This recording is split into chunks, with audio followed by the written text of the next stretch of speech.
SBS Radio ከኤስቢኤስ ራዲዮ ዳውንሎድ በማድረጎ እናመሰግኖታለን። ሙሉ ፕሮግራሙን እንዴት ማድመጥ እንደሚችሉ ለመረዳት sbs.com.au/amharic ይጎብኙ። ወይዘሪት ሰላማዊት ዳዊት የኢትዮጵያ ዳያስፖራ ኤጀንሲ ዋና ዳይሬክተር ናቸው።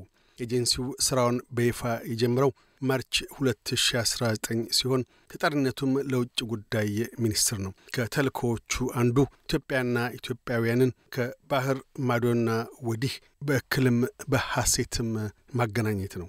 እናም ዘግይቶም ቢሆን ወደ ኢትዮጵያ የዘለቀው የኮቪድ-19 ወረርሽኝ ያያሌ ሺዎችን ሕይወት ሳይቀጥፍ ባህር ማዶኛ ኢትዮጵያውያን ለወገን ደራሽ የአገር ታዳጊ እንዲሆኑ ግንኙነታችሁ ከምን ደረጃ ላይ ይገኛል? ሚናችሁንስ እንደምን እየተወጣችሁ ነው? ስንል ዋና ዳይሬክተር ሰላማዊትን ጠይቀናል።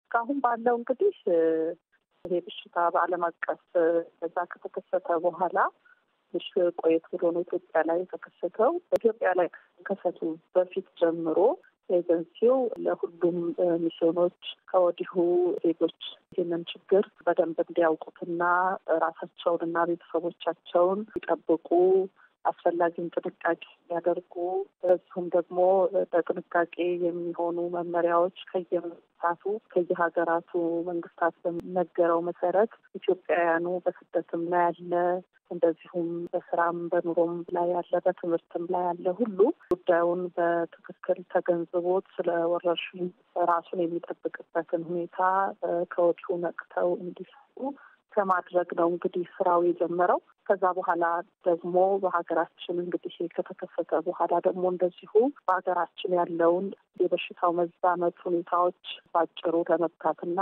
ለመቆጣጠር እንዲያመች ወይም ደግሞ እንዲያስችል አቅም ማሰባሰብ ትልቁ ስራ ሆኖ ነው የቆየው። በእነዚህ ጊዜያት እንግዲህ እስካሁን ባለው የገንዘብ አቅሞችን ከዲያስፖራው ከኢትዮጵያውያንና ከትውልደ ኢትዮጵያውያን እንደዚሁም ከኢትዮጵያ ወዳጆች፣ እህቶች፣ ሃይማኖት ተቋማት እና ሌሎችም ድጋፍ ማድረግ ከሚፈልጉ መንግስታት ጭምር የተለያዩ ድጋፎችን ስናሰባስብ ነው የቆየ ነው።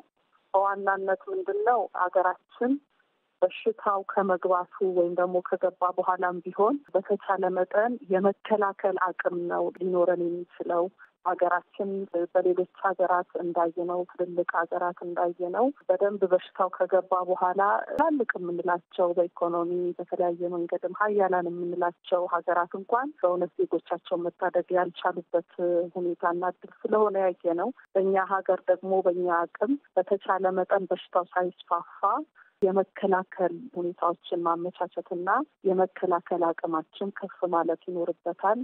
እንደዚሁም ደግሞ በሽታው የሚያመጣብንን የኢኮኖሚና የተለያዩ የማህበራዊ ቀውሶች ተቋቋም እንችልበትንም አቅም እንደዚሁ ማሰባሰብ ይኖርብናል በሚል ነው እንግዲህ በመጀመሪያ ደረጃ በሀገር አቀፍ ደረጃ የሀብት አሰባሳቢ ኮሚቴ ተቋቁሞ በውጭ ያለውን ደግሞ እንደዚሁ እኛ እንድናስተባብር የተደረገው ማለት ነው። ስለዚህ በዚህ እስካሁን ዲያስፖራ በመላው ዓለም ያለው እውነት ለመናገር በአረብ ሀገራትም ጭምር በአፍሪካም የሚኖሩ በስደት እንኳን የሚኖሩ ሳይቀሩ በሀገራቸው ይሄ ችግር የከፋ ችግር እንዳያመጣ ከፍተኛ አስተዋጽኦ ነው እያደረጉ ያሉት። ለዚህም በኢትዮጵያ ዲያስፖራ ኤጀንሲና በራሴ ስም ላመሰግን እወዳለሁ። በጣም ከፍተኛ አስተዋጽኦ ነው ሲደረግ የከረመው። በገንዘብም በቁሳቁስም በሙያም እውቀታቸውን ሼር በማድረግም ዲያስፖራው ጫፍ አገሩን እየደገፈ ያለበት ሁኔታ ነው ያለው። በዝርዝር በምናይበት ጊዜ በገንዘብ ያለው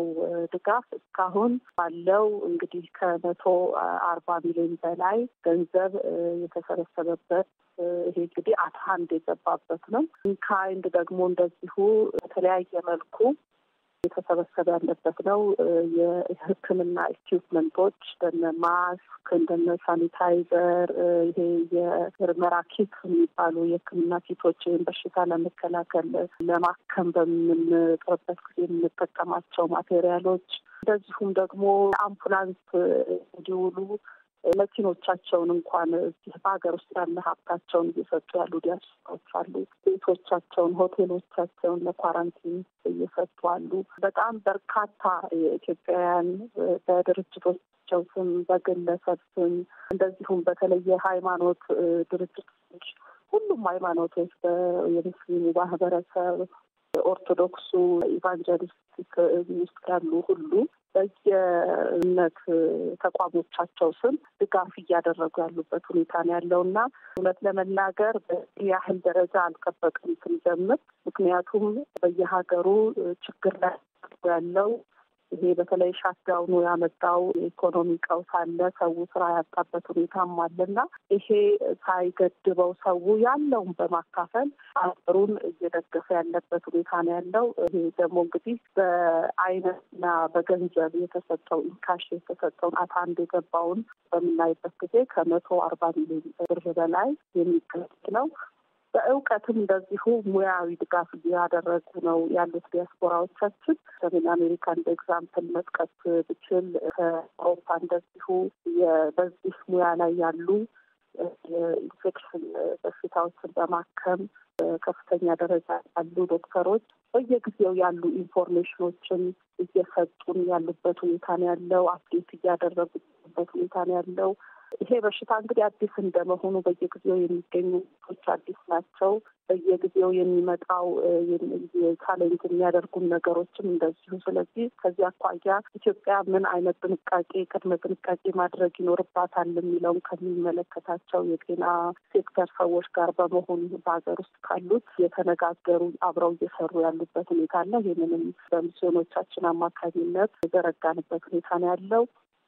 የክልሉም እንደዚሁ ይሄ እውቀት እንዲሰራጭ እያደረግን ያለ ነው። ሰው ከወዲሁ መጠንቀቅ እንዲችል ሕክምና ተቋማቶቻችን በዚሁ መልኩ ራሳቸውንም ታካሚውንም የሚጠብቁበትን መንገድም እንደዚሁ ሙያዊ ድጋፍ ማለት ነው። ሙያዊ ድጋፍ የምንለው እየተደረገ ያለበት ሁኔታ ነው ያለውና እስካሁን ባለው ከየአካባቢው የሚመጣው ድጋፍ በጣም ጥሩና ይበል የሚያሰኝ ነው። መቀጠልም ያለበት ነው ብለን ነው የምናምነው። የኮሮና ቫይረስ ወረርሽኙ መስፋፋት ኢትዮጵያ ውስጥ በአሁኑ ወቅት ምን ያህል አሳሳቢ ደረጃ ላይ ደርሷል ማለት ይቻላል?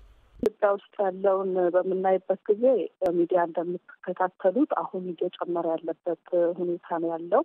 ሰው በመጀመሪያ አካባቢ ላይ በጣም የመጠንቀቅ እንደዚሁም አብሮም የመደናገጥም አይነት ስሜቶች ነበሩ። በኋላ ላይ ደግሞ ቁጥሩ በጣም ያነሰ የመሰለበት ሁኔታ ነበረ። የመዘናጋት ሁኔታዎችም የታዩ እንደነበረ በተለያየ ሚዲያም መንግስትም ሲያስጠነቅቅ ነበረ። ከትናንት ወዲያ የሰማናቸው ቁጥሮች እጅግ ከፍ ያሉ ናቸው በቀን። ስለዚህ በጣም ጥንቃቄ ማድረግ እንደሚገባን ማህበረሰቡ አሁን ከሚያደርገው ጥንቃቄ በበለጠ መልኩ ጥንቃቄ ማድረግ እንዳለበት ነው መናገር የምንፈልገው። መንግስት በተቻለ መጠን እያስጠነቀቀ በየጊዜው የሚሆኑ ነገሮችን እያሳወቀ ተገኘው መንገድ ሁሉ ህዝቡ እንዲጠነቀቅ ፈላጊውንም እርምጃ እየወሰደ በተለያየ መልኩ ይህንን ሳያደርጉ ቀሩ ዜጎችንም እንደዚሁ የሚታረሙበት ገድም እያከናወነ ያለበት ሁኔታ ነው ያለው። እንደ አጠቃላይ ግን ባለው መዘናጋት እንደሌለብንና የበለጠ ጥንቃቄ እየወሰድን መሄድ እንዳለብን ነው የሚያሳየው አሁን ያለንበት ሁኔታ። እንደሚያውቁት በምዕራቡ ዓለም ውስጥ ከፍተኛ ሀብት ባላቸው ሀገሮችን እንኳን የወረርሽኙ በርካቶችን ከስራ አፈናቅሏል። አንዳንዱ ሀገራትን በቢሊዮንና በትሪሊዮን የሚቆጠር ያህል ብር ብድር ውስጥ ወይም ብድር ውስጥ እንዲገቡ ግድ ያሰኝቷል። ከዚህ በኋላም አጥነቱም ሆነ የኢኮኖሚ ድቀቱ እንደዚሁ የከፋ እንደሚሆን ይገመታል ቢያንስ ለ2 ዓመት ያክል። ይህ ባለበት ሁኔታ ኢትዮጵያ ውስጥም ተመሳሳይ ሁኔታዎች ሊከሰቱ ስለሚችሉ የነደፋችሁት ስትራቴጂ ምንድን ነው? ከዲያስፖራው ጋር ዘላቂ ለሆነ ችግር ዘላቂ ድጋፎችን እንዲቸሩ ለማድረግ የነደፋችኋቸው ስትራቴጂዎች አሉ? የመካከለኛ ጊዜም ሆነ አጭር ጊዜ? በሀገር አቀፍ ደረጃ በኢኮኖሚም ሆነ በማህበራዊ ዘርፉ ምን አይነት ችግር ሊያስከትል ይችላል የሚለው በደንብ ዲፋይን ተደርጓል። እዚሁም መደገፍ ያለባቸው ተቋማት፣ ማህበረሰብ እንዴት አይነት ነው፣ በምን አይነት መልኩ እርስ በርሱ ማህበረሰቡ ይደጋገፋል፣ እዚሁም ተቋማት እንዴት ይደጋገፋሉ፣ መንግስት እንዴት ህዝቡን ይደግፋል፣ ተቋማትን የግል ሴክተሩን ይደግፋል የሚለውን መንግስት ኦልሬዲ በስትራቴጂ ደረጃ የሰራበት ያወጣበት ሁኔታ አለ። ይህንን የመከተልና ይህን የመፈጸም ስራዎች ይኖራሉ። ከዚህ ባሻገር እንግዲህ በዋናነት እኛ ዲያስፖራው ላይ ነው የምንሰራው። ይህን በተመለከተ በተለይ በሚድል ኢስት እና በአፍሪካ ከስራ የወጡ ዜጎችን በዚሁም ማረፊያ የሌላቸው መመለስ የሚፈልጉ ዕለት ምግባቸውን እንኳን ሰበር ማድረግ የማይችሉ ዜጎችንም እግር ላይ የወደቁበትን ሁኔታ እናያለን። ይህንን ሚሊዮኖቻችን በየቦታው ያሉ ይህንን በቅርበት እየተከታተሉ ድጋፍ የሚያስፈልጋቸውን እየመዘገቡ እርዛው በሚሰበሰበው ገንዘብ መልሰው ዜጎቻችንን እየደገፉ ያሉበት ሁኔታ ነው ያለው። ችግሩን ለመቆጣጠር እየሞከሩ ያሉበት ሁኔታ አለ። የባሰበት ደግሞ በጣም ችግሩ የከፋበት በተለያየ ምክንያት የከፋበት ሁኔታ በሚኖርበት ጊዜ ደግሞ እንደዚሁ አንገብጋቢ ሁኔታ ላይ ያሉ ምን ያህል ዜጎች ወደ ሀገር መመለስ ይገባቸዋል፣ ምን መደረግ አለበት የሚለውን በሙሉ ከውጭ ጉዳይ ሚኒስቴር ጋራ ካለው ቲም ጋራ በማጥናት ለአስፈላጊው ዲሲሽን ለበላይ አካላት ያቀረብንበት ሁኔታ ነው ያለው። በሀገር ውስጥ ያለውን የኢኮኖሚ ሁኔታና ወይም ደግሞ ይሄ ኮቪድ-19 ያስከተለውን ወይም ሊያስከትል የሚችለውን ችግር በተመለከተ ደግሞ ዲያስፖራው እንዲደግፍ ያደረግነው በዋናነት በሽታውን ከመከላከል ጎን ለጎን ዲያስፖራው የሚሰጠው ገንዘብ ለዚህም ጭምር እንዲውል ማድረግ የሚቻልበት ሁኔታ እንዳለ ነው የምናየው። ይህም ምን ማለት ነው እንግዲህ በሀገር ውስጥ ምክንያት ስራቸውን በስርዓት ያልቻሉ አንድ ሴክተሮች አሁን በተለይ ንክኪ አላቸው ተብሎ የሚታሰቡ ሰርቪስ ሴክተሮች ሊሆኑ ሌሎችም የቆሙበት ሁኔታ አለ። ስለዚህ የተዘጋበት ሁኔታ አለ እና ሙሉ ለሙሉ ባይሆንም እንደነዚህ አይነቶች ላይ ኢፌክት ስላለ ወደፊት ደግሞ እየጨመረ ስለማይቀር የግድ በተለይ ዝቅተኛ የኑሮ ደረጃ ላይ ያለው ማህበረሰብ የመደጋገፍ ነገር የግድ መኖር አለበት እና ይሄን ከማድረግ አኳያ የመጀመሪያው በሀገር ውስጥ እርስ በርስ የመረዳዳት አንድ ቤተሰብ ሌላውን ቤተሰብ ቢያንስ አንድ ቤተሰብ የመመገብ የማብዳት የመደገፍ ሁኔታዎች ልምድ እንዲወሰዱ እየተሰራ ነው ያለው። እንደዚሁም ደግሞ በተለያየ መልኩ በተለያዩ ተቋማት በተለያየ መንገድ ገንዘቦች ሀብቶችን እየተሰበሰበ ድጋፍ እየተደረገ ያለበት ሁኔታ ነው ያለውና ስለዚህ በዋናነት ነው የሚሰበሰበው ገንዘብ ምን ኮቪድ-19 ለመከላከል የምናወጣው ጎን ለጎን እንደዚሁ ደግሞ በኮቪድ-19 ምክንያት የመጣብንን ችግር ኢኮኖሚና የማህበራዊ ችግር የምንወጣበትንም አቅም ከፍ የምናደርግበትን ጭምር ነው ይሄ ሀብት ማሰባሰቡ ስራ ዓላማ ያደረገውና እዚህ አንጻር እንግዲህ ምን ያህል ለሀገራችን ድጋፍ የሚያስፈልጋት ማሰብ እንችላለን። በጣም ከፍተኛ የሆነ ድጋፍ ነው የሚያስፈልገን። በጣም ብዙ ችግሮች ያለባት ሀገር ናት ኢትዮጵያ። በጣም በርካታ ዜጎች ዝቅተኛ የኑሮ ደረጃ ላይ የሚኖሩባት ናት ኢትዮጵያ። ስለዚህ ከዚህ አኳያ የበለጠ የከፋ ችግር እንዳያስከትል እርስ በርስ ተደጋግፈን ተረዳድተን ነው ማለፍ የሚኖርብን ይህንን ጊዜና ከዚህ አኳያ ዲያስፖራው እያደረገ ያለውን ድጋፍ መቀጠል እንዳለበት በሙያም በአይነትም እንደዚሁም በገንዘብም እያደረገ ያለውን ድጋፍ አጠናክሮ መቀጠል ይኖርበታል የሚል ነው ያለን እርከታ። በዚሁ አጋጣሚ በመላው ዓለም ያሉ የዲያስፖራ ማህበረሰብ አባላት እንዲሁም በተለይም በአውስትራሊያ ለሚገኙ ኢትዮጵያውያንና ትውልደ ኢትዮጵያውያን የኢትዮጵያ ዲያስፖራ ኤጀንሲ መልእክት ምን ይሆናል? መልእክቴን ከማስተላለፌ በፊት በእናንተ አካባቢ በተለይ ከአውስትራሊያ ቸርቾች ለሰጡ ድጋፍ የተደረጉ ድጋፎች አሉ። እንደው ለምሳሌ ለመጥቀስ ነው ከኦርቶዶክስ ቤተክርስቲያን በዚያ ካለች ቤተክርስቲያን የተሰጠ ገንዘብ አለ። ቅርብ ጊዜ ከመሪዎቻቸው እዛ ካሉ መሪዎችም አውርቻለሁ። በጣም በዚህ አጋጣሚ ላመሰግን እወዳለሁ። ማስተላለፍ የምፈልገው መልእክት እስካሁን እያደረጋችሁ ላላችሁት፣ እስካሁን እየደገፋችሁ ላላችሁት ሁሉ በጣም ከልቤ ላመሰግን እወዳለሁ። በኤጀንሲውም በራሴም ስም ከዚህ ባሻገር ደግሞ አስፈላጊውን ጥንቃቄ እንዲያደርጉ ሁሉም ራሳቸውንና ቤተሰባቸውን ማህበረሰቡን በሙሉ እጅግ በጣም በመያያዝ በመተባበር የተለያዩ ልዩነቶችን ወደ ጎን ትቶ አንድነት መያያዝ የሚጠይቅ ጊዜ ነው። አሁን ምንም አይነት ልዩነቶች በፍጹም ሳይንጸባረቁ አሁን ሁሉም ሰው አንድ ሆኖ ራሱን ቤተሰቡን ማህበረሰቡን የሚጠብቅበት ጊዜ ነውና ይሄንን ከማድረግ አኳያ ሁሉም ሰው ትክክለኛውን መረጃ እየተለዋወጠ እየተጠነቀቀ እንዲያልፍ መልእክቴን ማስተላለፍ እፈልጋለሁ። ከዚህ ባሻገር ደግሞ ቅድም እንደጠቀስኩት ሀገራችን በተቻላት አቅም ሁሉ ይህንን በሽታ ለመከላከል እየሰራች ያለችበት ሁኔታ ነው ያለውና ይሄን ከመደገፍ አኳያ ደግሞ እንደዚሁ ዲያስፖራው የሀገር ሀብት ነው፣ የሀገር አቅም ነው። ከዚህ አኳያ የሚችለው ሁሉ አሁን እያደረገ ያለውን ነገር ሁሉ አጠናክሮ እንዲቀጥል ተያይዘን በጋራ ከተባበርን እጅ ለእጅ ከተያያዝን ይህንን በሽታ ለመከላከል ወይም ደግሞ ለማሸነፍ የመጣብንን ይህንን መከራ ለማለፍ በቀላሉ እንችላለን። ከተለያየን ግን እዚሁም አቅማችንን አዋጥተን አብረን በጋራ ካልሰራን ግን የሚያመጣብን ጣጣ እጅግ በጣም የከፋ ነውና ይሄን ከወዲሁ ተረድተን በጋራ ተያይዘን ግር እንወጣው የሚል መልእክት ነው ያለኝ። ወይዘሮ ሰላማዊት ዳዊት የኢትዮጵያ ዳያስፖራ ኤጀንሲ ዋና ዳይሬክተር፣ ስለ ቃለ ምልልሱ እናመሰግናለን። እኔም በጣም አመሰግናለሁ። መልካም ጊዜ። እያደመጡ የነበረው የኤስቢኤስ አማርኛ ፕሮግራምን ነበር። የፕሮግራሙን ቀጥታ ስርጭት ሰኞና አርብ ምሽቶች ያድምጡ። እንዲሁም ድረገጻችንን በመጎብኘት ኦን ዲማንድ እና በኤስቢኤስ ራዲዮ ሞባይል አፕ ማድመጥ ይችላሉ። ድረገጻችንን sbs.com.au/amharican ይጎብኙ። Want to hear more stories like this? Listen on Apple Podcasts, Google Podcasts, Spotify, or wherever you get your podcasts from. SBS Radio. ከኤስቢኤስ ራዲዮ ዳውንሎድ በማድረጎ እናመሰግኖታለን። ሙሉ ፕሮግራሙን እንዴት ማድመጥ እንደሚችሉ ለመረዳት sbs.com.au/amharic ይጎብኙ። ወይዘሪት ሰላማዊት ዳዊት የኢትዮጵያ ዳያስፖራ ኤጀንሲ ዋና ዳይሬክተር ናቸው። ኤጀንሲው ስራውን በይፋ የጀመረው ማርች 2019 ሲሆን ተጠሪነቱም ለውጭ ጉዳይ ሚኒስትር ነው። ከተልእኮዎቹ አንዱ ኢትዮጵያና ኢትዮጵያውያንን ከባህር ማዶና ወዲህ በእክልም በሐሴትም ማገናኘት ነው።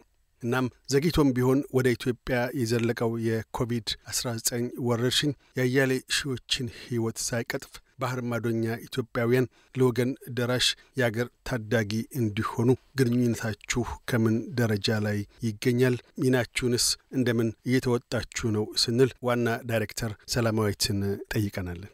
እስካሁን ባለው እንግዲህ ይሄ በሽታ በዓለም አቀፍ በዛ ከተከሰተ በኋላ ትንሽ ቆየት ብሎ ነው ኢትዮጵያ ላይ የተከሰተው። ኢትዮጵያ ላይ ከከሰቱ በፊት ጀምሮ ኤጀንሲው ለሁሉም ሚስዮኖች ከወዲሁ ዜጎች ይህንን ችግር በደንብ እንዲያውቁትና ራሳቸውንና ቤተሰቦቻቸውን ሲጠብቁ አስፈላጊውን ጥንቃቄ ያደርጉ እሱም ደግሞ በጥንቃቄ የሚሆኑ መመሪያዎች ከየሀገራቱ መንግስታት በሚነገረው መሰረት ኢትዮጵያውያኑ በስደትም ላይ ያለ እንደዚሁም በስራም በኑሮም ላይ ያለ በትምህርትም ላይ ያለ ሁሉ ጉዳዩን በትክክል ተገንዝቦት ስለ ወረርሽኙ ራሱን የሚጠብቅበትን ሁኔታ ከወዲሁ ነቅተው እንዲሰሩ ከማድረግ ነው እንግዲህ ስራው የጀመረው። ከዛ በኋላ ደግሞ በሀገራችን እንግዲህ ከተከሰተ በኋላ ደግሞ እንደዚሁ በሀገራችን ያለውን የበሽታው መዛመት ሁኔታዎች ባጭሩ ለመግታትና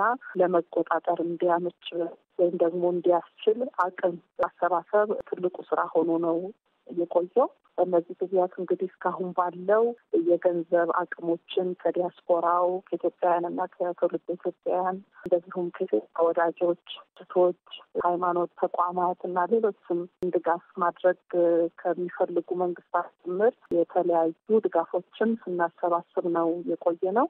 በዋናነት ምንድን ነው ሀገራችን በሽታው ከመግባቱ ወይም ደግሞ ከገባ በኋላም ቢሆን በተቻለ መጠን የመከላከል አቅም ነው ሊኖረን የሚችለው። ሀገራችን በሌሎች ሀገራት እንዳየነው ትልልቅ ሀገራት እንዳየነው በደንብ በሽታው ከገባ በኋላ ትልልቅ የምንላቸው በኢኮኖሚ በተለያየ መንገድም ሀያላን የምንላቸው ሀገራት እንኳን በእውነት ዜጎቻቸውን መታደግ ያልቻሉበት ሁኔታና እድል ስለሆነ ያየነው በእኛ ሀገር ደግሞ በእኛ አቅም በተቻለ መጠን በሽታው ሳይስፋፋ የመከላከል ሁኔታዎችን ማመቻቸትና የመከላከል አቅማችን ከፍ ማለት ይኖርበታል። እንደዚሁም ደግሞ በሽታው የሚያመጣብንን የኢኮኖሚና የተለያዩ የማህበራዊ ቀውሶች ቋቋም እንችልበትንም አቅም እንደዚሁ ማሰባሰብ ይኖርብናል በሚል ነው እንግዲህ በመጀመሪያ ደረጃ በሀገር አቀፍ ደረጃ የሀብት አሰባሳቢ ኮሚቴ ተቋቁሞ በውጭ ያለውን ደግሞ እንደዚሁ እኛ እንድናስተባብር የተደረገው ማለት ነው። ስለዚህ በዚህ እስካሁን ዲያስፖራ በመላው ዓለም ያለው እውነት ለመናገር በአረብ ሀገራትም ጭምር በአፍሪካም የሚኖሩ በስደት እንኳን የሚኖሩ ሳይቀሩ በሀገራቸው ይሄ ችግር የከፋ ችግር እንዳያመጣ ከፍተኛ አስተዋጽኦ ነው እያደረጉ ያሉት። ለዚህም በኢትዮጵያ ዲያስፖራ ኤጀንሲና በራሴ ስም ላመሰግን እወዳለሁ። በጣም ከፍተኛ አስተዋጽኦ ነው ሲደረግ የከረመው። በገንዘብም በቁሳቁስም በሙያም እውቀታቸውን ሼር በማድረግም ዲያስፖራው ጫፍ አገሩን እየደገፈ ያለበት ሁኔታ ነው ያለው። በዝርዝር በምናይበት ጊዜ በገንዘብ ያለው ድጋፍ እስካሁን ባለው እንግዲህ 140 ሚሊዮን በላይ ገንዘብ የተሰበሰበበት ይሄ እንግዲህ አትሃንድ የገባበት ነው። ካይንድ ደግሞ እንደዚሁ በተለያየ መልኩ የተሰበሰበ ያለበት ነው። የሕክምና ኢኩዊፕመንቶች እንደነ ማስክ፣ እንደነ ሳኒታይዘር፣ ይሄ የምርመራ ኪት የሚባሉ የሕክምና ኪቶች ወይም በሽታ ለመከላከል ለማከም በምንጥርበት ጊዜ የምንጠቀማቸው ማቴሪያሎች፣ እንደዚሁም ደግሞ አምቡላንስ እንዲውሉ መኪኖቻቸውን እንኳን በሀገር ውስጥ ያለ ሀብታቸውን እየሰጡ ያሉ ዲያስፖራዎች አሉ። ቤቶቻቸውን፣ ሆቴሎቻቸውን ለኳራንቲን እየሰጡ አሉ። በጣም በርካታ የኢትዮጵያውያን በድርጅቶቻቸው ስም፣ በግለሰብ ስም እንደዚሁም በተለየ ሃይማኖት ድርጅቶች ሁሉም ሃይማኖቶች የሙስሊሙ ማህበረሰብ፣ ኦርቶዶክሱ፣ ኢቫንጀሊስቲክ ውስጥ ያሉ ሁሉ በየእምነት ተቋሞቻቸው ስም ድጋፍ እያደረጉ ያሉበት ሁኔታ ነው ያለውና እውነት ለመናገር በዚህ ያህል ደረጃ አልጠበቅም ስንጀምር። ምክንያቱም በየሀገሩ ችግር ላይ ያለው ይሄ በተለይ ሻትዳውኑ ያመጣው የኢኮኖሚ ቀውስ አለ። ሰው ስራ ያጣበት ሁኔታም አለና ይሄ ሳይገድበው ሰው ያለውን በማካፈል አገሩን እየደገፈ ያለበት ሁኔታ ነው ያለው። ይሄ ደግሞ እንግዲህ በአይነትና በገንዘብ የተሰጠው ኢንካሽ የተሰጠውን አታንድ የገባውን በምናይበት ጊዜ 140 ሚሊዮን ብር በላይ የሚገኝ ነው። በእውቀትም እንደዚሁ ሙያዊ ድጋፍ እያደረጉ ነው ያሉት ዲያስፖራዎቻችን። ሰሜን አሜሪካን በኤግዛምፕል መጥቀስ ብችል ከአውሮፓ እንደዚሁ በዚህ ሙያ ላይ ያሉ የኢንፌክሽን በሽታዎችን በማከም ከፍተኛ ደረጃ ያሉ ዶክተሮች በየጊዜው ያሉ ኢንፎርሜሽኖች እየሰጡን ያሉበት ሁኔታ ነው ያለው። አፕዴት እያደረጉበት ሁኔታ ነው ያለው። ይሄ በሽታ እንግዲህ አዲስ እንደመሆኑ በየጊዜው የሚገኙ ሰዎች አዲስ ናቸው። በየጊዜው የሚመጣው ቻሌንጅ የሚያደርጉን ነገሮችም እንደዚሁ። ስለዚህ ከዚህ አኳያ ኢትዮጵያ ምን አይነት ጥንቃቄ ቅድመ ጥንቃቄ ማድረግ ይኖርባታል የሚለውን ከሚመለከታቸው የጤና ሴክተር ሰዎች ጋር በመሆኑ በሀገር ውስጥ ካሉት የተነጋገሩ አብረው እየሰሩ ያሉበት ሁኔታ አለ። ይህንንም በሚስዮኖቻችን አማካኝነት የዘረጋንበት ሁኔታ ነው ያለው። የክልሉም እንደዚሁ ይሄ እውቀት እንዲሰራጭ እያደረግን ያለ ነው። ሰው ከወዲሁ መጠንቀቅ እንዲችል ሕክምና ተቋማቶቻችን በዚሁ መልኩ ራሳቸውንም ታካሚውንም የሚጠብቁበትን መንገድም እንደዚሁ ሙያዊ ድጋፍ ማለት ነው። ሙያዊ ድጋፍ የምንለው እየተደረገ ያለበት ሁኔታ ነው ያለውና እስካሁን ባለው ከየአካባቢው የሚመጣው ድጋፍ በጣም ጥሩና ይበል የሚያሰኝ ነው። መቀጠልም ያለበት ነው ብለን ነው የምናምነው። የኮሮና ቫይረስ ወረርሽኙ መስፋፋት ኢትዮጵያ ውስጥ በአሁኑ ወቅት ምን ያህል አሳሳቢ ደረጃ ላይ ደርሷል ማለት ይቻላል? ኢትዮጵያ ውስጥ ያለውን በምናይበት ጊዜ በሚዲያ እንደምትከታተሉት አሁን እየጨመረ ያለበት ሁኔታ ነው ያለው። ሰው በመጀመሪያ አካባቢ ላይ በጣም የመጠንቀቅ እንደዚሁም አብሮም የመደናገጥም አይነት ስሜቶች ነበሩ። በኋላ ላይ ደግሞ ቁጥሩ በጣም ያነሰ የመሰለበት ሁኔታ የነበረ የመዘናጋት ሁኔታዎችም የታዩ እንደነበረ በተለያየ ሚዲያም መንግስትም ሲያስጠነቅቅ ነበረ። ከትናንት ወዲያ የሰማናቸው ቁጥሮች እጅግ ከፍ ያሉ ናቸው በቀን። ስለዚህ በጣም ጥንቃቄ ማድረግ እንደሚገባን ማህበረሰቡ አሁን ከሚያደርገው ጥንቃቄ በበለጠ መልኩ ጥንቃቄ ማድረግ እንዳለበት ነው መናገር የምንፈልገው። መንግስት በተቻለ መጠን እያስጠነቀቀ በየጊዜው የሚሆኑ ነገሮችን እያሳወቀ ተገኘው መንገድ ሁሉ ህዝቡ እንዲጠነቀቅ ፈላጊውንም እርምጃ እየወሰደ በተለያየ መልኩ ይህንን ሳያደርጉ ቀሩ ዜጎችንም እንደዚሁ የሚታረሙበት ገድም እያከናወነ ያለበት ሁኔታ ነው ያለው። እንደ አጠቃላይ ግን ባለው መዘናጋት እንደሌለብንና የበለጠ ጥንቃቄ እየወሰድን መሄድ እንዳለብን ነው የሚያሳየው አሁን ያለንበት ሁኔታ። እንደሚያውቁት በምዕራቡ ዓለም ውስጥ ከፍተኛ ሀብት ባላቸው ሀገሮችን እንኳን የወረርሽኙ በርካቶችን ከስራ አፈናቅሏል። አንዳንዱ ሀገራትን በቢሊዮንና በትሪሊዮን የሚቆጠር ያህል ብር ብድር ውስጥ ወይም ብድር ውስጥ እንዲገቡ ግድ ያሰኝቷል። ከዚህ በኋላም አጥነቱም ሆነ የኢኮኖሚ ድቀቱ እንደዚሁ የከፋ እንደሚሆን ይገመታል ቢያንስ ለ2 ዓመት ያክል። ይህ ባለበት ሁኔታ ኢትዮጵያ ውስጥም ተመሳሳይ ሁኔታዎች ሊከሰቱ ስለሚችሉ የነደፋችሁት ስትራቴጂ ምንድነው? ከዲያስፖራው ጋር ዘላቂ ለሆነ ችግር ዘላቂ ድጋፎችን እንዲቸሩ ለማድረግ የነደፋችኋቸው ስትራቴጂዎች አሉ? የመካከለኛ ጊዜም ሆነ አጭር ጊዜ? በሀገር አቀፍ ደረጃ በኢኮኖሚም ሆነ በማህበራዊ ዘርፉ ምን አይነት ችግር ሊያስከትል ይችላል የሚለው በደንብ ዲፋይን ተደርጓል። እዚሁም መደገፍ ያለባቸው ተቋማት፣ ማህበረሰብ እንዴት አይነት ነው፣ በምን አይነት መልኩ እርስ በርሱ ማህበረሰቡ ይደጋገፋል፣ እዚሁም ተቋማት እንዴት ይደጋገፋሉ፣ መንግስት እንዴት ህዝቡን ይደግፋል፣ ተቋማትን የግል ሴክተሩን ይደግፋል የሚለውን መንግስት ኦልሬዲ በስትራቴጂ ደረጃ ሰራበት ያወጣበት ሁኔታ አለ። ይህንን የመከተልና ይህን የመፈጸም ስራዎች ይኖራሉ። ከዚህ ባሻገር እንግዲህ በዋናነት እኛ ዲያስፖራው ላይ ነው የምንሰራው። ይህን በተመለከተ በተለይ በሚድል ኢስት እና በአፍሪካ ከስራ የወጡ ዜጎችን በዚሁም ማረፊያ የሌላቸው መመለስ የሚፈልጉ ተለት ምግባቸውን እንኳን ሰበር ማድረግ የማይችሉ ዜጎችንም እግር ላይ የወደቁበትን ሁኔታ እናያለን። ይህንን ሚሊዮኖቻችን በየቦታው ያሉ ይህንን በቅርበት እየተከታተሉ ድጋፍ የሚያስፈልጋቸውን እየመዘገቡ እርዛው በሚሰበሰበው ገንዘብ መልሰው ዜጎቻችንን እየደገፉ ያሉበት ሁኔታ ነው ያለው። ችግሩን ለመቆጣጠር የሞከሩ ያሉበት ሁኔታ አለ። የባሰበት ደግሞ በጣም ችግሩ የከፋበት በተለያየ ምክንያት የከፋበት ሁኔታ በሚኖርበት ጊዜ ደግሞ እንደዚሁ አንገብጋቢ ሁኔታ ላይ ያሉ ምን ያህል ዜጎች ወደ ሀገር መመለስ ይገባቸዋል፣ ምን መደረግ አለበት የሚለውን በሙሉ ከውጭ ጉዳይ ሚኒስቴር ጋራ ካለው ቲም ጋራ በማጥናት ለአስፈላጊው ዲሲሽን ለበላይ አካላት ያቀረብንበት ሁኔታ ነው ያለው። በሀገር ውስጥ ያለውን የኢኮኖሚ ሁኔታና ወይም ደግሞ ይሄ ኮቪድ-19 ያስከተለውን ወይም ሊያስከትል የሚችለውን ችግር በተመለከተ ደግሞ ዲያስፖራው እንዲደግፍ ያደረግነው በዋናነት በሽታውን ከመከላከል ጎን ለጎን ዲያስፖራው የሚሰጠው ገንዘብ ለዚህም ጭምር እንዲውል ማድረግ የሚቻልበት ሁኔታ እንዳለ ነው የምናየው። ይህም ምን ማለት ነው እንግዲህ በሀገር ውስጥ ምክንያት ስራቸውን በስርዓት ያልቻሉ አንድ ሴክተሮች አሁን በተለይ ንክኪ አላቸው ተብሎ የሚታሰቡ ሰርቪስ ሴክተሮች ሊሆኑ ሌሎችም የቆሙበት ሁኔታ አለ።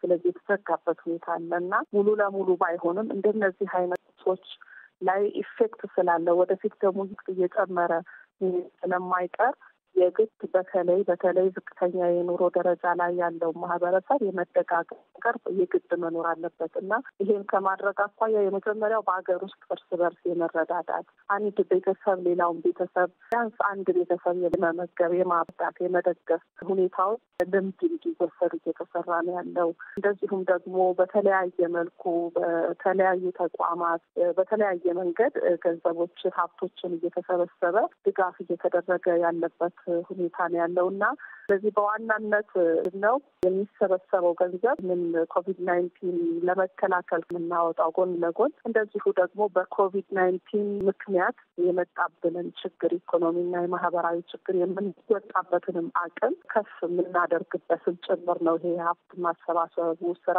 ዓላማ ያደረገውና እዚህ አንፃር እንግዲህ ምን ያህል ለሀገራችን ድጋፍ የሚያስፈልጋት ማሰብ እንችላለን። በጣም ከፍተኛ የሆነ ድጋፍ ነው የሚያስፈልገን። በጣም ብዙ ችግሮች ያለባት ሀገር ናት ኢትዮጵያ። በጣም በርካታ ዜጎች ዝቅተኛ የኑሮ ደረጃ ላይ የሚኖሩባት ናት ኢትዮጵያ። ስለዚህ ከዚህ አኳያ የበለጠ የከፋ ችግር እንዳያስከትል እርስ በርስ ተደጋግፈን ተረዳድተን ነው ማለፍ የሚኖርብን ይህንን ጊዜና ከዚህ አኳያ ዲያስፖራው እያደረገ ያለውን ድጋፍ መቀጠል እንዳለበት በሙያም በአይነትም እንደዚሁም በገንዘብም እያደረገ ያለውን ድጋፍ አጠናክሮ መቀጠል ይኖርበታል የሚል ነው ያለን እርከታ። በዚሁ አጋጣሚ በመላው ዓለም ያሉ የዲያስፖራ ማህበረሰብ አባላት እንዲሁም በተለይም በአውስትራሊያ ለሚገኙ ኢትዮጵያውያንና ትውልደ ኢትዮጵያውያን የኢትዮጵያ ዲያስፖራ ኤጀንሲ መልእክት ምን ይሆናል? መልእክቴን ከማስተላለፌ በፊት በእናንተ አካባቢ በተለይ ከአውስትራሊያ ቸርቾች ለሰጡ ድጋፍ የተደረጉ ድጋፎች አሉ። እንደው ለምሳሌ ለመጥቀስ ነው ከኦርቶዶክስ ቤተክርስቲያን በዚያ ካለች ቤተክርስቲያን የተሰጠ ገንዘብ አለ። ቅርብ ጊዜ ከመሪዎቻቸው እዛ ካሉ መሪዎችም አውርቻለሁ። በጣም በዚህ አጋጣሚ ላመሰግን እወዳለሁ። ማስተላለፍ የምፈልገው መልእክት እስካሁን እያደረጋችሁ ላላችሁት፣ እስካሁን እየደገፋችሁ ላላችሁት ሁሉ በጣም ከልቤ ላመሰግን እወዳለሁ በኤጀንሲውም በራሴም ስም። ከዚህ ባሻገር ደግሞ አስፈላጊውን ጥንቃቄ እንዲያደርጉ ሁሉም ራሳቸውንና ቤተሰባቸውን ማህበረሰቡን በሙሉ እጅግ በጣም በመያያዝ በመተባበር የተለያዩ ልዩነቶችን ወደ ጎን ትቶ በአንድነት መያያዝ የሚጠይቅ ጊዜ ነው። አሁን ምንም አይነት ልዩነቶች በፍጹም ሳይንጸባረቁ አሁን ሁሉም ሰው አንድ ሆኖ ራሱን ቤተሰቡን ማህበረሰቡን የሚጠብቅበት ጊዜ ነውና ይሄንን ከማድረግ አኳያ ሁሉም ሰው ትክክለኛውን መረጃ እየተለዋወጠ እየተጠነቀቀ እንዲያልፍ መልእክቴን ማስተላለፍ እፈልጋለሁ። ከዚህ ባሻገር እንጂ ደግሞ ቅድም እንደጠቀስኩት ሀገራችን በተቻላት አቅም ሁሉ ይህንን በሽታ ለመከላከል እየሰራች ያለችበት ሁኔታ ነው ያለውና ይሄን ከመደገፍ አኳያ ደግሞ እንደዚሁ ዲያስፖራው የሀገር ሀብት ነው፣ የሀገር አቅም ነው። ከዚህ አኳያ የሚችለው ሁሉ አሁን እያደረገ ያለውን ነገር ሁሉ አጠናክሮ እንዲቀጥል ተያይዘን በጋራ ከተባበርን እጅ ለእጅ ከተያያዝን ይህንን በሽታ ለመከላከል ወይም ደግሞ ለማሸነፍ የመጣብንን ይህንን መከራ ለማለፍ በቀላሉ እንችላለን። ከተለያየን ግን እዚሁም አቅማችንን አዋጥተን አብረን በጋራ ካልሰራን ግን የሚያመጣብን ጣጣ እጅግ በጣም የከፋ ነውና ይሄን ከወዲሁ ተረድተን በጋራ ተያይዘን ግር እንወጣው የሚል መልእክት ነው ያለኝ። ወይዘሮ ሰላማዊት ዳዊት የኢትዮጵያ ዳያስፖራ ኤጀንሲ ዋና ዳይሬክተር፣ ስለ ቃለ ምልልሱ እናመሰግናለን። እኔም በጣም አመሰግናለሁ። መልካም ጊዜ። እያደመጡ የነበረው የኤስቢኤስ አማርኛ ፕሮግራምን ነበር። የፕሮግራሙን ቀጥታ ስርጭት ሰኞና አርብ ምሽቶች ያድምጡ። እንዲሁም ድረገጻችንን በመጎብኘት ኦን ዲማንድ እና በኤስቢኤስ ራዲዮ ሞባይል አፕ ማድመጥ ይችላሉ። ድረገጻችንን sbs.com.au/amharican ይጎብኙ። Want to hear more stories like this? Listen on Apple Podcasts, Google Podcasts, Spotify, or wherever you get your podcasts from. SBS Radio. ከኤስቢኤስ ራዲዮ ዳውንሎድ በማድረጎ እናመሰግኖታለን። ሙሉ ፕሮግራሙን እንዴት ማድመጥ እንደሚችሉ ለመረዳት sbs.com.au/amharic ይጎብኙ። ወይዘሪት ሰላማዊት ዳዊት የኢትዮጵያ ዳያስፖራ ኤጀንሲ ዋና ዳይሬክተር ናቸው። ኤጀንሲው ስራውን በይፋ የጀመረው ማርች 2019 ሲሆን ተጠሪነቱም ለውጭ ጉዳይ ሚኒስትር ነው። ከተልእኮዎቹ አንዱ ኢትዮጵያና ኢትዮጵያውያንን ከባህር ማዶና ወዲህ በእክልም በሐሴትም ማገናኘት ነው። እናም ዘግይቶም ቢሆን ወደ ኢትዮጵያ የዘለቀው የኮቪድ-19 ወረርሽኝ ያያሌ ሺዎችን ሕይወት ሳይቀጥፍ ባህር ማዶኛ ኢትዮጵያውያን ለወገን ደራሽ የአገር ታዳጊ እንዲሆኑ ግንኙነታችሁ ከምን ደረጃ ላይ ይገኛል? ሚናችሁንስ እንደምን እየተወጣችሁ ነው ስንል ዋና ዳይሬክተር ሰላማዊትን ጠይቀናለን።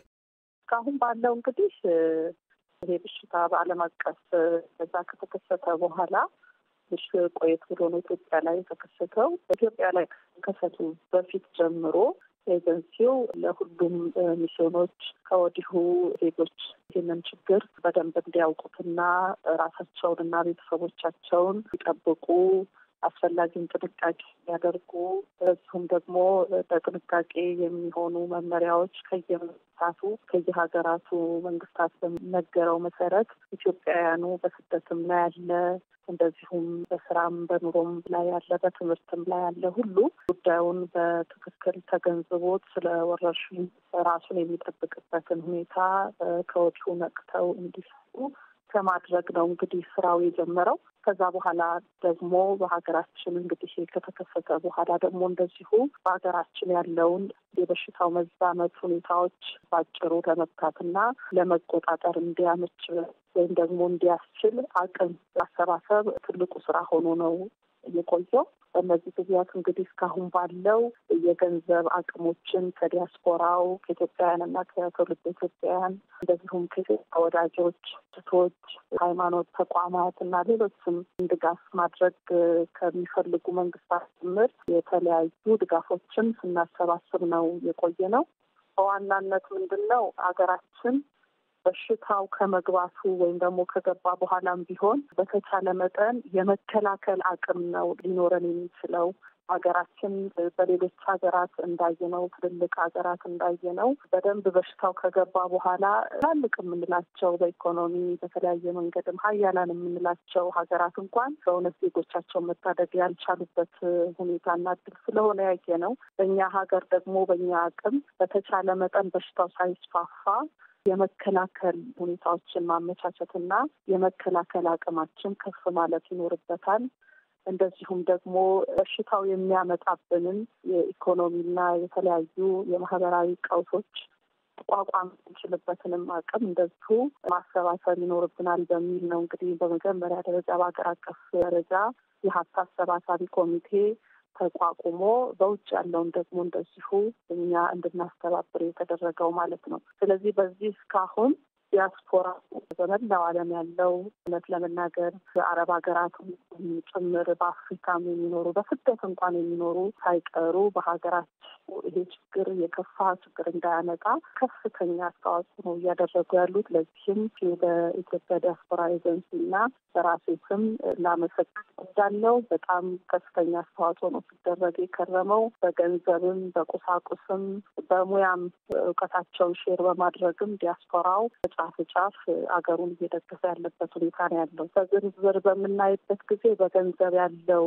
ድጋፍ እስካሁን ባለው እንግዲህ 140 ሚሊዮን በላይ ገንዘብ የተሰበሰበበት ይሄ እንግዲህ አትሃንድ የገባበት ነው። ኢንካይንድ ደግሞ እንደዚሁ በተለያየ መልኩ የተሰበሰበ ያለበት ነው። የሕክምና ኢኩዊፕመንቶች እንደነ ማስክ፣ እንደነ ሳኒታይዘር፣ ይሄ የምርመራ ኪት የሚባሉ የሕክምና ኪቶች ወይም በሽታ ለመከላከል ለማከም በምንጥርበት ጊዜ የምንጠቀማቸው ማቴሪያሎች፣ እንደዚሁም ደግሞ አምቡላንስ እንዲውሉ መኪኖቻቸውን እንኳን በሀገር ውስጥ ያለ ሀብታቸውን እየሰጡ ያሉ ዲያስፖራዎች አሉ። ቤቶቻቸውን፣ ሆቴሎቻቸውን ለኳራንቲን እየሰጡ አሉ። በጣም በርካታ የኢትዮጵያውያን በድርጅቶቻቸው ስም፣ በግለሰብ ስም እንደዚሁም በተለየ ሃይማኖት ድርጅቶች ሁሉም ሃይማኖቶች የሙስሊሙ ማህበረሰብ፣ ኦርቶዶክሱ፣ ኢቫንጀሊስቲክ ውስጥ ያሉ ሁሉ በየእምነት ተቋሞቻቸው ስም ድጋፍ እያደረጉ ያሉበት ሁኔታ ነው ያለውና እውነት ለመናገር በዚህ ያህል ደረጃ አልጠበቅም ስንጀምር። ምክንያቱም በየሀገሩ ችግር ላይ ያለው ይሄ በተለይ ሻትዳውኑ ያመጣው የኢኮኖሚ ቀውስ አለ። ሰው ስራ ያጣበት ሁኔታም አለና ይሄ ሳይገድበው ሰው ያለውን በማካፈል አገሩን እየደገፈ ያለበት ሁኔታ ነው ያለው። ይሄ ደግሞ እንግዲህ በአይነትና በገንዘብ የተሰጠው ኢንካሽ የተሰጠውን አታንድ የገባውን በምናይበት ጊዜ 140 ሚሊዮን ብር በላይ የሚገመት ነው። በእውቀትም እንደዚሁ ሙያዊ ድጋፍ እያደረጉ ነው ያሉት ዲያስፖራዎቻችን። ሰሜን አሜሪካን በኤግዛምፕል መጥቀስ ብችል ከአውሮፓ እንደዚሁ በዚህ ሙያ ላይ ያሉ የኢንፌክሽን በሽታዎችን በማከም ከፍተኛ ደረጃ ያሉ ዶክተሮች በየጊዜው ያሉ ኢንፎርሜሽኖችን እየሰጡን ያሉበት ሁኔታ ነው ያለው። አፕዴት እያደረጉበት ሁኔታ ነው ያለው። ይሄ በሽታ እንግዲህ አዲስ እንደመሆኑ በየጊዜው የሚገኙ አዲስ ናቸው። በየጊዜው የሚመጣው ቻሌንጅ የሚያደርጉን ነገሮችም እንደዚሁ። ስለዚህ ከዚህ አኳያ ኢትዮጵያ ምን አይነት ቅድመ ጥንቃቄ ማድረግ ይኖርባታል የሚለውን ከሚመለከታቸው የጤና ሴክተር ሰዎች ጋር በመሆኑ በሀገር ውስጥ ካሉት የተነጋገሩ አብረው እየሰሩ ያሉበት ሁኔታ አለ። ይህንንም በሚስዮኖቻችን አማካኝነት የዘረጋንበት ሁኔታ ነው ያለው። የክልሉም እንደዚሁ ይሄ እውቀት እንዲሰራጭ እያደረግን ያለ ነው። ሰው ከወዲሁ መጠንቀቅ እንዲችል ሕክምና ተቋማቶቻችን በዚሁ መልኩ ራሳቸውንም ታካሚውንም የሚጠብቁበትን መንገድም እንደዚሁ ሙያዊ ድጋፍ ማለት ነው። ሙያዊ ድጋፍ የምንለው እየተደረገ ያለበት ሁኔታ ነው ያለውና እስካሁን ባለው ከየአካባቢው የሚመጣው ድጋፍ በጣም ጥሩና ይበል የሚያሰኝ ነው። መቀጠልም ያለበት ነው ብለን ነው የምናምነው። የኮሮና ቫይረስ ወረርሽኙ መስፋፋት ኢትዮጵያ ውስጥ በአሁኑ ወቅት ምን ያህል አሳሳቢ ደረጃ ላይ ደርሷል ማለት ይቻላል? ኢትዮጵያ ውስጥ ያለውን በምናይበት ጊዜ በሚዲያ እንደምትከታተሉት አሁን እየጨመረ ያለበት ሁኔታ ነው ያለው። ሰው በመጀመሪያ አካባቢ ላይ በጣም የመጠንቀቅ እንደዚሁም አብሮም የመደናገጥም አይነት ስሜቶች ነበሩ። በኋላ ላይ ደግሞ ቁጥሩ በጣም ያነሰ የመሰለበት ሁኔታ ነበረ። የመዘናጋት ሁኔታዎችም የታዩ እንደነበረ በተለያየ ሚዲያም መንግስትም ሲያስጠነቅቅ ነበረ። ከትናንት ወዲያ የሰማናቸው ቁጥሮች እጅግ ከፍ ያሉ ናቸው በቀን። ስለዚህ በጣም ጥንቃቄ ማድረግ እንደሚገባን ማህበረሰቡ አሁን ከሚያደርገው ጥንቃቄ በበለጠ መልኩ ጥንቃቄ ማድረግ እንዳለበት ነው መናገር የምንፈልገው። መንግስት በተቻለ መጠን እያስጠነቀቀ በየጊዜው የሚሆኑ ነገሮችን እያሳወቀ ተገኘው መንገድ ሁሉ ህዝቡ እንዲጠነቀቅ ፈላጊውንም እርምጃ እየወሰደ በተለያየ መልኩ ይህንን ሳያደርጉ ቀሩ ዜጎችንም እንደዚሁ የሚታረሙበት መንገድም እያከናወነ ያለበት ሁኔታ ነው ያለው። እንደ አጠቃላይ ግን ባለው መዘናጋት እንደሌለብንና የበለጠ ጥንቃቄ እየወሰድን መሄድ እንዳለብን ነው የሚያሳየው አሁን ያለንበት ሁኔታ። እንደሚያውቁት በምዕራቡ ዓለም ውስጥ ከፍተኛ ሀብት ባላቸው ሀገሮችን እንኳን የወረርሽኙ በርካቶችን ከስራ አፈናቅሏል። አንዳንዱ ሀገራትን በቢሊዮንና በትሪሊዮን የሚቆጠር ያህል ብር ብድር ውስጥ ወይም ብድር ውስጥ እንዲገቡ ግድ ያሰኝቷል። ከዚህ በኋላም አጥነቱም ሆነ የኢኮኖሚ ድቀቱ እንደዚሁ የከፋ እንደሚሆን ይገመታል ቢያንስ ለ2 ዓመት ያክል።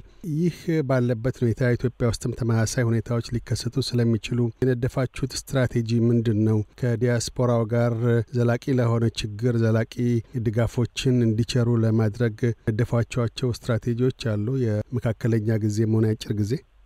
ሀገር አቀፍ ደረጃ በኢኮኖሚም ሆነ በማህበራዊ ዘርፉ ምን አይነት ችግር ሊያስከትል ይችላል የሚለው በደንብ ዲፋይን ተደርጓል። እዚሁም መደገፍ ያለባቸው ተቋማት፣ ማህበረሰብ እንዴት አይነት ነው፣ በምን አይነት መልኩ እርስ በርሱ ማህበረሰቡ ይደጋገፋል፣ እዚሁም ተቋማት እንዴት ይደጋገፋሉ፣ መንግስት እንዴት ህዝቡን ይደግፋል፣ ተቋማትን የግል ሴክተሩን ይደግፋል የሚለውን መንግስት ኦልሬዲ በስትራቴጂ ደረጃ ሰራበት ያወጣበት ሁኔታ አለ። ይህንን የመከተልና ይህን የመፈጸም ስራዎች ይኖራሉ። ከዚህ ባሻገር እንግዲህ በዋናነት እኛ ዲያስፖራው ላይ ነው የምንሰራው። ይህን በተመለከተ በተለይ በሚድል ኢስት እና በአፍሪካ ከስራ የወጡ ዜጎችን በዚሁም ማረፊያ የሌላቸው መመለስ የሚፈልጉ ተለት ምግባቸውን እንኳን ሰበር ማድረግ የማይችሉ ዜጎችንም እግር ላይ የወደቁበትን ሁኔታ እናያለን። ይህንን ሚስዮኖቻችን በየቦታው ያሉ ይህንን በቅርበት እየተከታተሉ ድጋፍ የሚያስፈልጋቸውን እየመዘገቡ እርዛው በሚሰበሰበው ገንዘብ መልሰው ዜጎቻችንን እየደገፉ ያሉበት ሁኔታ ነው ያለው። ችግሩን ለመቆጣጠር የሞከሩ ያሉበት ሁኔታ አለ። የባሰበት ደግሞ በጣም ችግሩ የከፋበት በተለያየ ምክንያት የከፋበት ሁኔታ በሚኖርበት ጊዜ ደግሞ እንደዚሁ አንገብጋቢ ሁኔታ ላይ ያሉ ምን ያህል ዜጎች ወደ ሀገር መመለስ ይገባቸዋል፣ ምን መደረግ አለበት የሚለውን በሙሉ ከውጭ ጉዳይ ሚኒስቴር ጋራ ካለው ቲም ጋራ በማጥናት ለአስፈላጊ ዲሲሽን ለበላይ አካላት ያቀረብንበት ሁኔታ ነው ያለው። በሀገር ውስጥ ያለውን የኢኮኖሚ ሁኔታና ወይም ደግሞ ይሄ ኮቪድ-19 ያስከተለውን ወይም ሊያስከትል የሚችለውን በተመለከተ ደግሞ ዲያስፖራው እንዲደግፍ ያደረግነው በዋናነት በሽታውን ከመከላከል ጎን ለጎን ዲያስፖራው የሚሰጠው ገንዘብ ለዚህም ጭምር እንዲውል ማድረግ የሚቻልበት ሁኔታ እንዳለ ነው የምናየው። ይህም ምን ማለት ነው እንግዲህ በሀገር ውስጥ ምክንያት ስራቸውን በስርዓት ያልቻሉ አንድ ሴክተሮች አሁን በተለይ ንክኪ አላቸው ተብሎ የሚታሰቡ ሰርቪስ ሴክተሮች ሊሆኑ ሌሎችም የቆሙበት ሁኔታ አለ።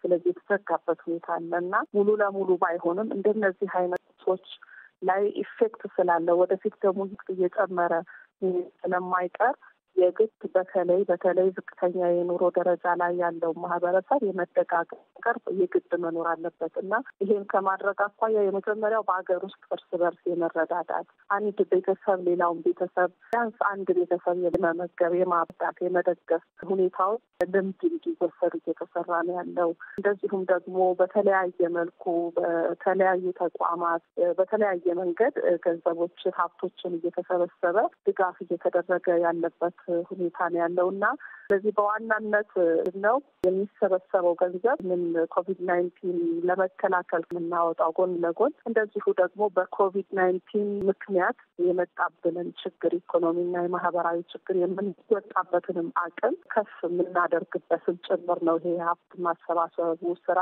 ዓላማ ያደረገውና እዚህ አንጻር እንግዲህ ምን ያህል ለሀገራችን ድጋፍ የሚያስፈልጋት ማሰብ እንችላለን። በጣም ከፍተኛ የሆነ ድጋፍ ነው የሚያስፈልገን። በጣም ብዙ ችግሮች ያለባት ሀገር ናት ኢትዮጵያ። በጣም በርካታ ዜጎች ዝቅተኛ የኑሮ ደረጃ ላይ የሚኖሩባት ናት ኢትዮጵያ። ስለዚህ ከዚህ አኳያ የበለጠ የከፋ ችግር እንዳያስከትል እርስ በርስ ተደጋግፈን ተረዳድተን ነው ማለፍ የሚኖርብን ይህንን ጊዜና ከዚህ አኳያ ዲያስፖራው እያደረገ ያለውን ድጋፍ መቀጠል እንዳለበት በሙያም በአይነትም እንደዚሁም በገንዘብም እያደረገ ያለውን ድጋፍ አጠናክሮ መቀጠል ይኖርበታል የሚል ነው ያለን እርከታ። በዚሁ አጋጣሚ በመላው ዓለም ያሉ የዲያስፖራ ማህበረሰብ አባላት እንዲሁም በተለይም በአውስትራሊያ ለሚገኙ ኢትዮጵያውያንና ትውልደ ኢትዮጵያውያን የኢትዮጵያ ዲያስፖራ ኤጀንሲ መልእክት ምን ይሆናል?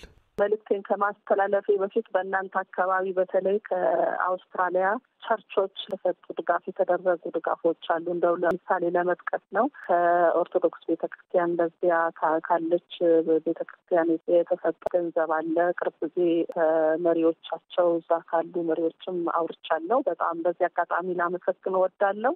ማስተላለፍ የምፈልገው መልእክት እስካሁን እያደረጋችሁ ላላችሁት እስካሁን እየደገፋችሁ ላላችሁት ሁሉ በጣም ከልቤ ላመሰግን እወዳለሁ በኤጀንሲውም በራሴም ስም።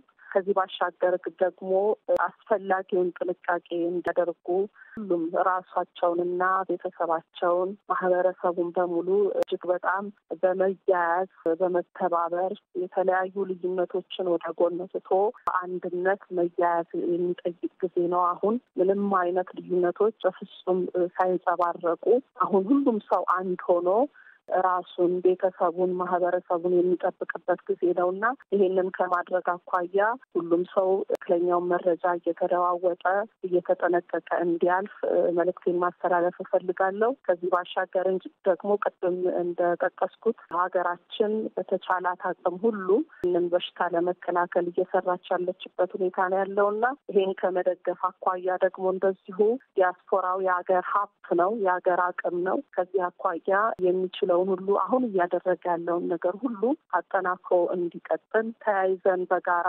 ከተባበርን እጅ ለእጅ ከተያያዝን ይህንን በሽታ ለመከላከል ወይም ደግሞ ለማሸነፍ የመጣብንን ይህንን መከራ ለማለፍ በቀላሉ እንችላለን። ከተለያየን ግን እዚሁም አቅማችንን አዋጥተን አብረን በጋራ ካልሰራን ግን የሚያመጣብን ጣጣ እጅግ በጣም የከፋ ነውና ይሄን ከወዲሁ ተረድተን በጋራ ተያይዘን ግር እንወጣው የሚል መልእክት ነው ያለኝ። ወይዘሮ ሰላማዊት ዳዊት የኢትዮጵያ ዳያስፖራ ኤጀንሲ ዋና ዳይሬክተር፣ ስለ ቃለ ምልልሱ እናመሰግናለን። እኔም በጣም አመሰግናለሁ። መልካም ጊዜ። እያደመጡ የነበረው የኤስቢኤስ አማርኛ ፕሮግራምን ነበር። የፕሮግራሙን ቀጥታ ስርጭት ሰኞና አርብ ምሽቶች ያድምጡ። እንዲሁም ድረገጻችንን በመጎብኘት ኦን ዲማንድ እና በኤስቢኤስ ራዲዮ ሞባይል አፕ ማድመጥ ይችላሉ። ድረገጻችንን sbs.com.au/amharican ይጎብኙ። Want to hear more stories like this? Listen on Apple Podcasts, Google Podcasts, Spotify, or wherever you get your podcasts from. SBS Radio.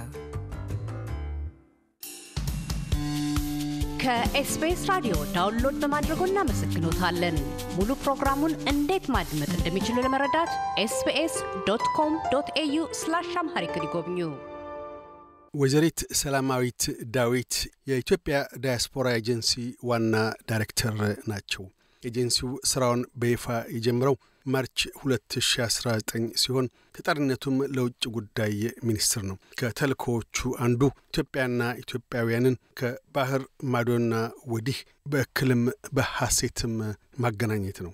እናም ዘግይቶም ቢሆን ወደ ኢትዮጵያ የዘለቀው የኮቪድ-19 ወረርሽኝ ያያሌ ሺዎችን ሕይወት ሳይቀጥፍ ባህር ማዶኛ ኢትዮጵያውያን ለወገን ደራሽ የአገር ታዳጊ እንዲሆኑ ግንኙነታችሁ ከምን ደረጃ ላይ ይገኛል? ሚናችሁንስ እንደምን እየተወጣችሁ ነው ስንል ዋና ዳይሬክተር ሰላማዊትን ጠይቀናለን።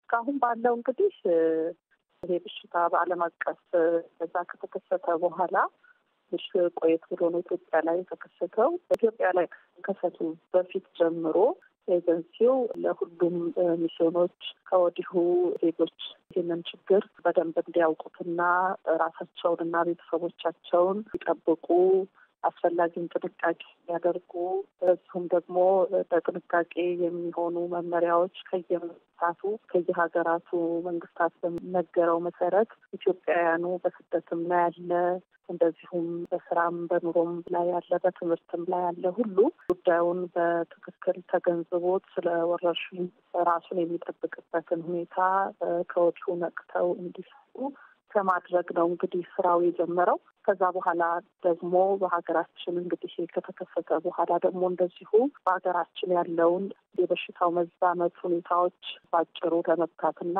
ለመቆጣጠር እንዲያመች ወይም ደግሞ እንዲያስችል አቅም ማሰባሰብ ትልቁ ስራ ሆኖ ነው የቆየው። በእነዚህ ጊዜያት እንግዲህ እስካሁን ባለው የገንዘብ አቅሞችን ከዲያስፖራው ከኢትዮጵያውያንና ከትውልደ ኢትዮጵያውያን እንደዚሁም ከኢትዮጵያ ወዳጆች፣ እህቶች፣ ሃይማኖት ተቋማት እና ሌሎችም ድጋፍ ማድረግ ከሚፈልጉ መንግስታት ጭምር የተለያዩ ድጋፎችን ስናሰባስብ ነው የቆየ ነው። በዋናነት ምንድነው ሀገራችን በሽታው ከመግባቱ ወይም ደግሞ ከገባ በኋላም ቢሆን በተቻለ መጠን የመከላከል አቅም ነው ሊኖረን የሚችለው። ሀገራችን በሌሎች ሀገራት እንዳየነው ትልልቅ ሀገራት እንዳየነው በደንብ በሽታው ከገባ በኋላ ትላልቅ የምንላቸው በኢኮኖሚ በተለያየ መንገድም ሀያላን የምንላቸው ሀገራት እንኳን በእውነት ዜጎቻቸውን መታደግ ያልቻሉበት ሁኔታና እድል ስለሆነ ያየነው በእኛ ሀገር ደግሞ በእኛ አቅም በተቻለ መጠን በሽታው ሳይስፋፋ የመከላከል ሁኔታዎችን ማመቻቸትና የመከላከል አቅማችን ከፍ ማለት ይኖርበታል።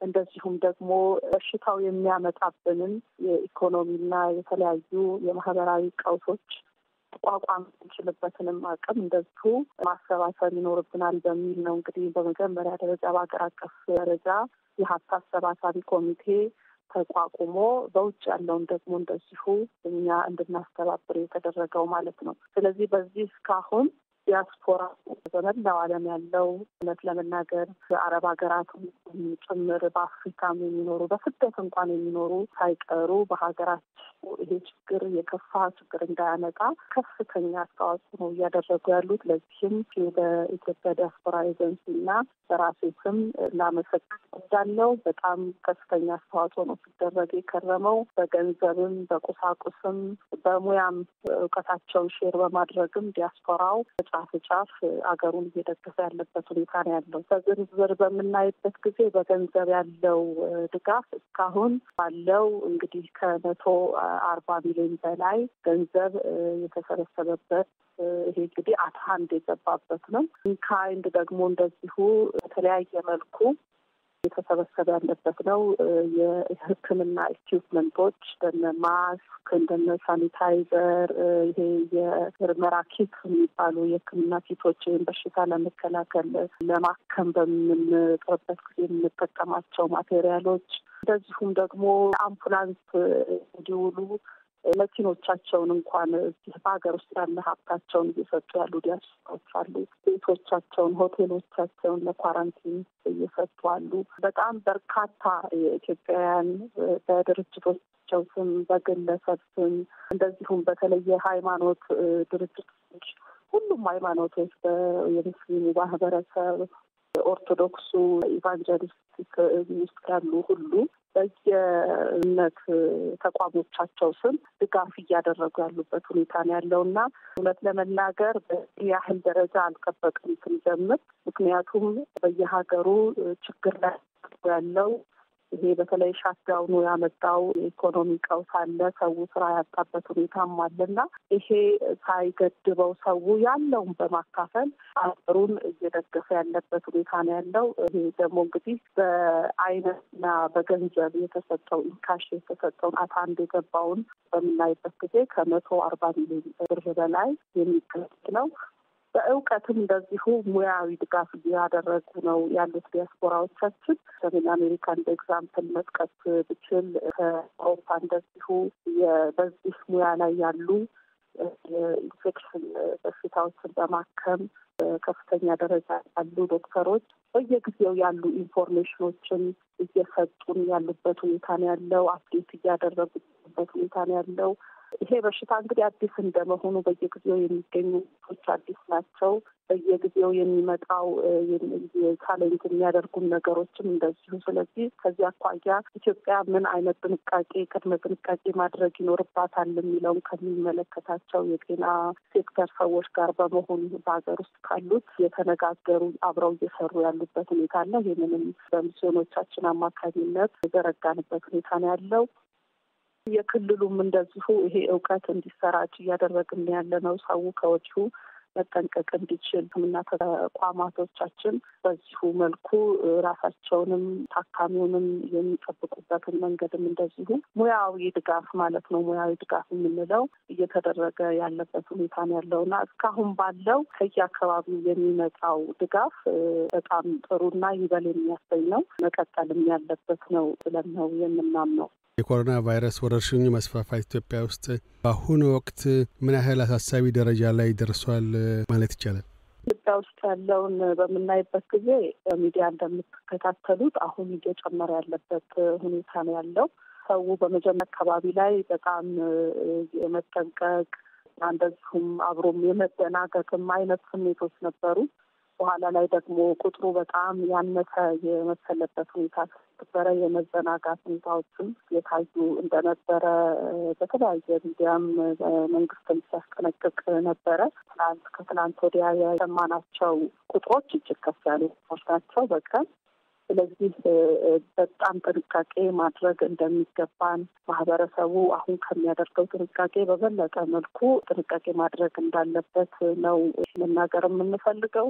መንግስት በተቻለ መጠን እያስጠነቀቀ በየጊዜው የሚሆኑ ነገሮችን እያሳወቀ ተገኘው መንገድ ሁሉ ህዝቡ እንዲጠነቀቅ ፈላጊውንም እርምጃ እየወሰደ በተለያየ መልኩ ይህንን ሳያደርጉ ቀሩ ዜጎችንም እንደዚሁ የሚታረሙበት መንገድም እያከናወነ ያለበት ሁኔታ ነው ያለው። እንደ አጠቃላይ ግን ባለው መዘናጋት እንደሌለብንና የበለጠ ጥንቃቄ እየወሰድን መሄድ እንዳለብን ነው የሚያሳየው አሁን ያለንበት ሁኔታ።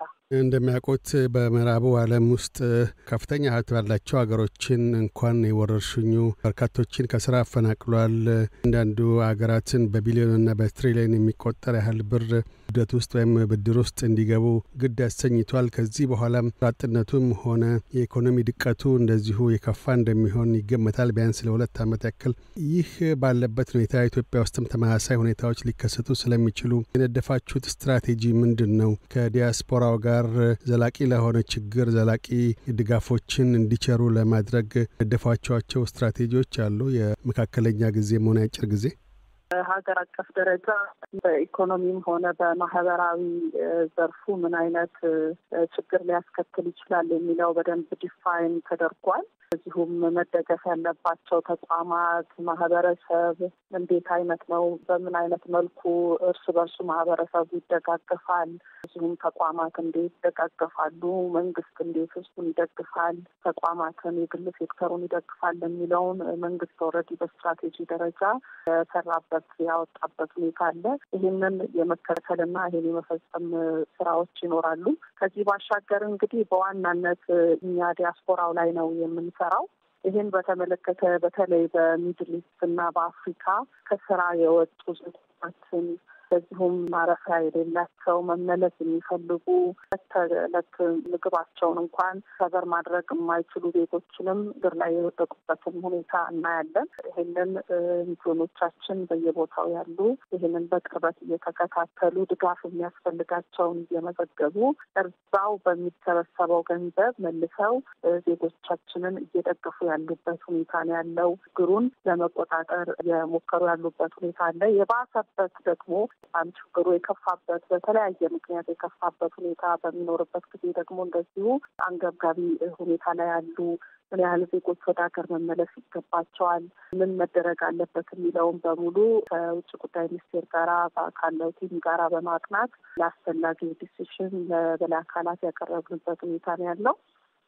በሀገር ውስጥ ያለውን የኢኮኖሚ ሁኔታና ወይም ደግሞ ይሄ ኮቪድ-19 ያስከተለውን ወይም ሊያስከትል የሚችለውን በተመለከተ ደግሞ ዲያስፖራው እንዲደግፍ ያደረግነው በዋናነት በሽታውን ከመከላከል ጎን ለጎን ዲያስፖራው የሚሰጠው ገንዘብ ለዚህም ጭምር እንዲውል ማድረግ የሚቻልበት ሁኔታ እንዳለ ነው የምናየው። ይህም ምን ማለት ነው እንግዲህ በሀገር ውስጥ ምክንያት ስራቸውን በስርዓት ያልቻሉ አንድ ሴክተሮች አሁን በተለይ ንክኪ አላቸው ተብሎ የሚታሰቡ ሰርቪስ ሴክተሮች ሊሆኑ ሌሎችም የቆሙበት ሁኔታ አለ። ስለዚህ የተዘጋበት ሁኔታ አለ እና ሙሉ ለሙሉ ባይሆንም እንደነዚህ አይነቶች ላይ ኢፌክት ስላለ ወደፊት ደግሞ እየጨመረ ስለማይቀር የግድ በተለይ ዝቅተኛ የኑሮ ደረጃ ላይ ያለው ማህበረሰብ የመደጋገፍ ነገር የግድ መኖር አለበት እና ይሄን ከማድረግ አኳያ የመጀመሪያው በሀገር ውስጥ እርስ በርስ የመረዳዳት አንድ ቤተሰብ ሌላውን ቤተሰብ ቢያንስ አንድ ቤተሰብ የመመገብ የማብዳት የመደገፍ ሁኔታዎች ልምድ እንዲወሰዱ እየተሰራ ነው ያለው። እንደዚሁም ደግሞ በተለያየ መልኩ በተለያዩ ተቋማት በተለያየ መንገድ ገንዘቦች ሀብቶችን እየተሰበሰበ ድጋፍ እየተደረገ ያለበት ሁኔታ ነው ያለውና ስለዚህ በዋናነት ነው የሚሰበሰበው ገንዘብ ምን ኮቪድ-19 ለመከላከል የምናወጣው ጎን ለጎን እንደዚሁ ደግሞ በኮቪድ-19 ምክንያት የመጣብንን ችግር ኢኮኖሚና የማህበራዊ ችግር የምንወጣበትንም አቅም ከፍ የምናደርግበትን ጭምር ነው ይሄ ሀብት ማሰባሰቡ